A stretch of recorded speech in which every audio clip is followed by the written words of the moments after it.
ఇక దేశ ప్రజలంతా ఎంతో ఆసక్తిగా చూస్తున్న కేంద్ర బడ్జెట్ ను కేంద్ర ఆర్థిక మంత్రి నిర్మలా సీతారామన్ నేడు లోక్సభలో ప్రవేశపెట్టబోతున్నారు.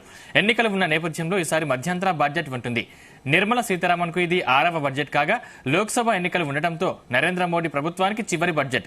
తాత్కాలిక బడ్జెట్ లో అన్ని వర్గాలను సంతృప్తిపరిచే నిర్ణయాలు తీసుకుంటారని అంచనాలున్నాయి. బడ్జెట్ సమర్పణకు ముందు ఉదయం 10:30 పార్లమెంట్ ఆవరణలో కేంద్ర కేబినెట్ భేటీ జరుగుతుంది.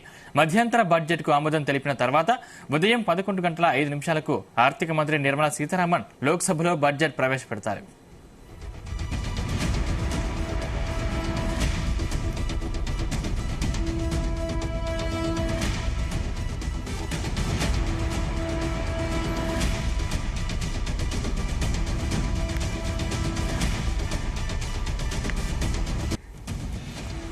ఆర్థిక మంత్రి నిర్మలా సీతారామన్ మధ్యంతర బడ్జెట్ తో పాటు రాష్ట్రపతి పాలనలో ఉన్న జమ్మూ కశ్మీర్ వార్షిక పద్దును కూడా ప్రవేశపెడతారు. ఇదే సమయంలో గత ఏడాది తరహాలోనే ఈసారి కూడా పేపర్లెస్ బడ్జెట్ ను తీసుకురానున్నారు. మేక్ ఇన్ ఇండియా స్ఫూర్తితో తయారు చేసిన ట్యాబ్ ద్వారా ఆర్థిక మంత్రి బడ్జెట్ ను చదివి వినిపిస్తారు.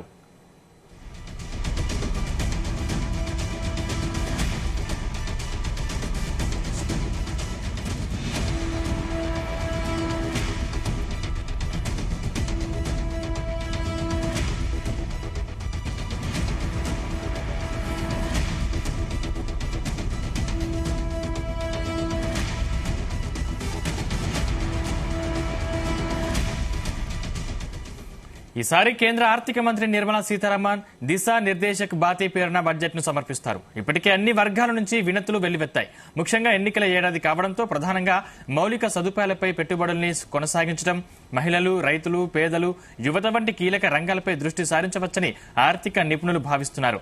ముఖ్యంగా దేశం ప్రతిరోజు పురోగమిస్తూ వృద్ధిలో కొత్త శిఖరాలను అధిగమిస్తూ ముందుకు సాగుతున్న వేళ ఈ రంగాల వారికి ప్రభుత్వం ప్రత్యేక నిర్ణయాలను ప్రకటించాలని భావిస్తున్నారు.